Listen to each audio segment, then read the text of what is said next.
Não misture o seu negócio com a sua vida pessoal.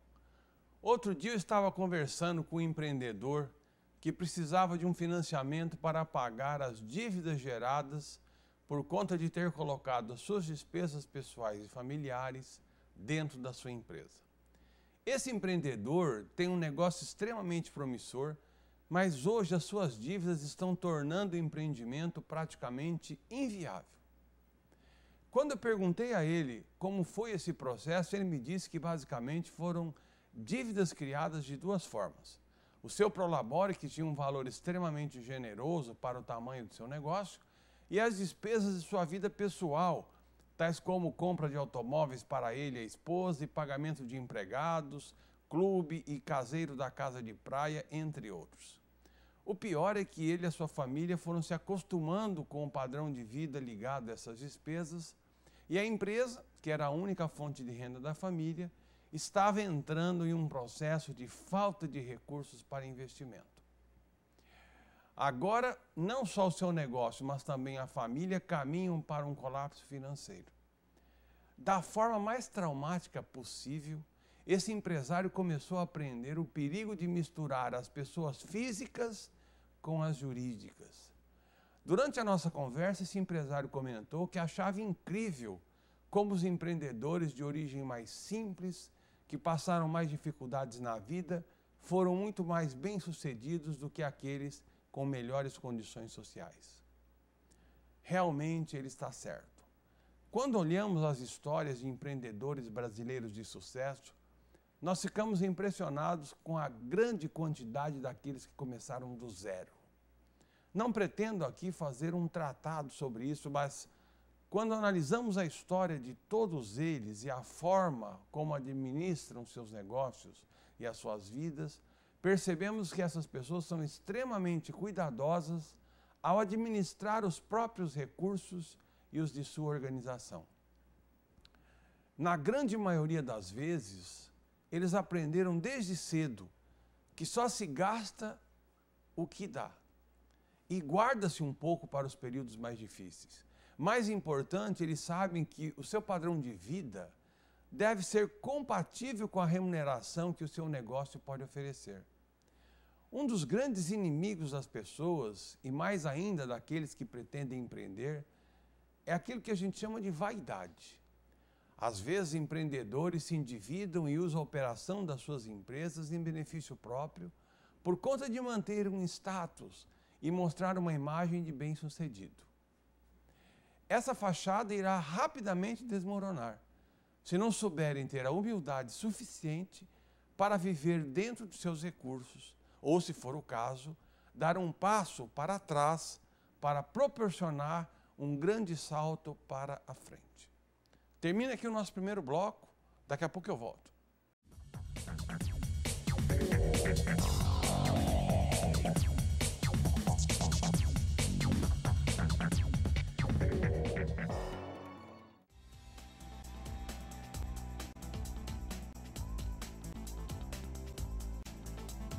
PROVE, Programa de Valorização da Educação. Procure a Unipar de sua cidade e agende a visita de sua escola. Unipar, com você desde os primeiros passos. Diretoria Executiva de Gestão da Pesquisa e Pós-Graduação.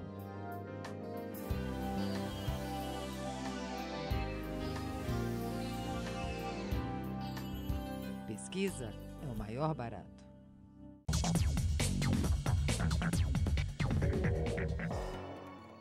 Meu negócio não deu certo, e agora? Se você falhou ou se o seu negócio não deu certo, saiba que vários empreendedores de sucesso já tiveram o mesmo problema que o seu, ou até pior. Olhando a história desses empreendedores e de alguns fracassos, eu verifiquei que o que diferenciou os vencedores foi a atitude positiva que tiveram diante de suas falhas. Eles procuraram tirar lições das adversidades e avaliar as variáveis que os levaram àquela situação. Encararam o problema não como o fim da linha, mas como o fim de um processo que agregou ensinamentos para o que viria a seguir. Eu sei o quanto é difícil passar por esses momentos e sei os impactos gerados em familiares, em amigos e sócios. Mas é precisamente nessas horas em que tudo parece estar contra que o empreendedor de sucesso encontra energia, perseverança e ensinamentos para seguir em frente. Thomas Edison dizia que nunca falhou, mas que apenas havia tentado 10.000 formas diferentes que não haviam funcionado. Albert Einstein, também falando sobre fracassos, disse que aquele que nunca cometeu um erro nunca tentou nada novo. Eu agregaria esses exemplos, os diversos que temos nos esportes, como os artilheiros que contam com um grande número de gols perdidos para cada gol convertido. Infelizmente, no Brasil ainda há uma cultura de aversão ao risco e principalmente de marcar para sempre aquele que errou em um negócio. Desde pequeno, a gente sempre ouve as pessoas comentarem com um certo tom de segredo sobre alguém que já faltou, que já falhou em algum negócio ou que já faliu, como era comum se dizer e ainda se diz a todo momento. Termina aqui o nosso segundo bloco, daqui a pouco eu volto para a gente fechar o programa.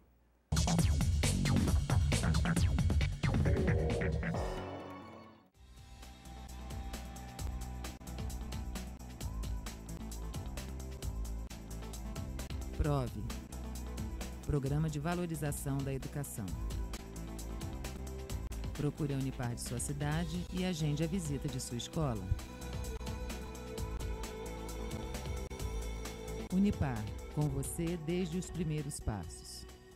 Diretoria Executiva de Gestão da Pesquisa e Pós-Graduação.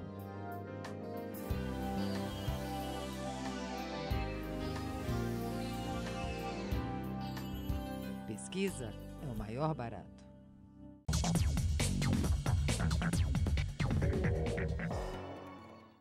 A redução da taxa de juros e o meu negócio, qual que é a relação?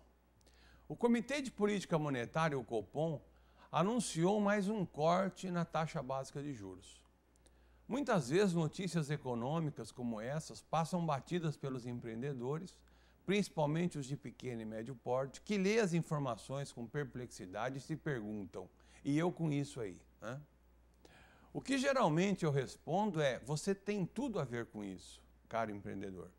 Afinal, o aumento ou recuo das taxas de juros refletem diretamente num ponto muito importante do seu negócio, que é a concessão de crédito. Com 2012 começando, um recuo como esse, em geral, é muito bem recebido pelos empreendedores, especialmente os varejistas. Afinal, espera-se que essa medida reflita em concessões de crédito com juros menores. E isso é bom para o empresário, que encontra mais facilidades de negociar com a sua clientela e, consequentemente, melhor para o cliente, que é beneficiado com juros menores e tem mais poder de barganha perante o lojista. Mediante essas possibilidades, ao mesmo tempo em que o empreendedor deve aproveitar esse cenário para o início de 2012, a cautela também deve ser bastante presente. Afinal, em escala mundial, nós estamos vivendo uma perspectiva de incerteza econômica provocada pela crise na Europa. Em um mundo cada vez mais conectado, inclusive na economia, muitas turbulências que afetam esses países podem refletir no Brasil. E é nesse panorama que o pequeno e médio empresário deve estar atento. O sucessivo aumento de juros no ano passado fez com que os empreendedores colocassem o pé no freio na busca por crédito, devido ao aumento das taxas e da diminuição dos prazos de pagamento. A redução recente e gradual, por outro lado, é muito bem-vinda como uma medida para evitar a desaceleração da nossa economia.